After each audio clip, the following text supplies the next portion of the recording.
Sa ibang balita, mga kapuso, magdoble ingat sa tuwing sasakay kayo ng taxi. Kagabi, isang lalaki ang natangayan ng cellphone, pera at bagahe ng mismong driver ng taxi na sinakyan niya sa airport. May saksi exclusive, si Steve Dailisa.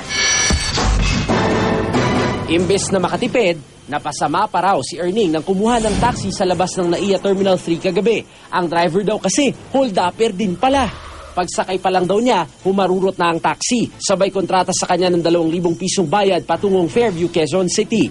Nang umalma siya, idinaan daw siya sa mga madidilim na kalsada.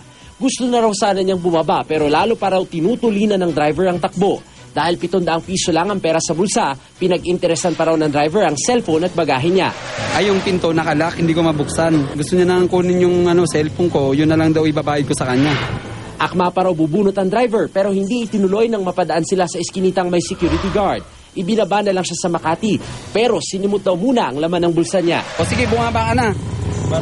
Tapos marurot na ng takbo. Tapos yung may 2 babae na dumaan, sabi ko, pakitulungan naman ako. Tulungan mo sabihin, baka makalimutan ko yung number ng plaka. Ayun, nakuha namin. Naplakahan niya ang taxi pero nang ipaalam sa LTO, lumabas na sa ibang sasakyan ito nakarehistro. Peke pala ang plakang ginamit ng sinakyan niyang taxi. At dahil hindi mo nga masabi ang panahon sa ngayon, ang payo ng LTFRB sa mga pasahero, dapat pagsasakay ng taxi, tingnan kaagad kung may pangalan ba ng kumpanya. Dapat kumpleto rin yung address dyan at meron pang nakalagay na contact number. Pagpasok naman sa loob, mas maganda rin daw kung yung taxi driver syempre nakasuot ng kanilang uniforme para mas professional tignan. Dapat bawal yung pangungontrata at syempre pagkalabas mo, pagkabayad mo, may kapalit na resibo para may habol ka sakaling may maiwang kang gamit sa loob. May kaibigan ka, ganito.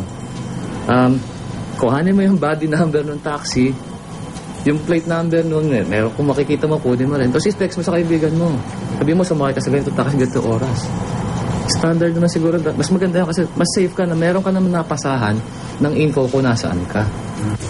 Tuloy rin ang kampanya ng LTFRB laban sa mga taxing depektibo ang metro. Kanina, 14 na unit ang nahuli. Anumang reklamo sa mga taxi o iba pang sasakyang pampubliko, maaari raw idulog sa LTFRB hotlines o sa Twitter account ng ahensya.